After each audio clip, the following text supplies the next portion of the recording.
തെറ്റുകൾ ചെയ്യുന്നവരല്ല, പലപ്പോഴും തെറ്റുകൾ ചൂണ്ടിക്കാണിക്കുന്നവരാണ് ഒറ്റപ്പെട്ടു പോകുന്നത്, അല്ലേ? ഇന്ന് ഞാനിവിടെ ഉണ്ടാക്കാൻ പോകുന്നത് ഒരു മസാല ദോശയാണ്. അപ്പം അതിനു വേണ്ടിയിട്ടുള്ള കൂട്ടാണ് ഇത്. ദോശയ്ക്കുള്ള മാവാണ്.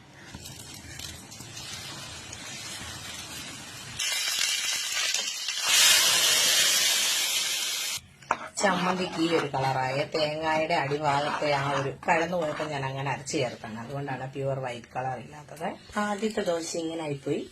ദോശ മൊരിഞ്ഞ് വരുമ്പോൾ നമ്മുടെ പീലിങ്ങ വെച്ചു കൊടുക്കാം. ഇങ്ങനെ ദോശ മൊരിഞ്ഞ് വന്നിട്ടുണ്ട്. അപ്പൊ നമ്മുടെ മസാല ദോശ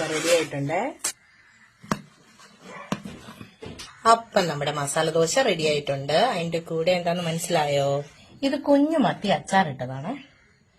ചമ്മന്തി മാത്രം ഉള്ളതുകൊണ്ട് ഞാൻ എടുത്താണ്. അപ്പൊ എല്ലാവർക്കും നല്ലൊരു ദിവസം നേരുന്നു. അപ്പൊ ഞാൻ കഴിക്കാൻ പോവാണ്. Good morning.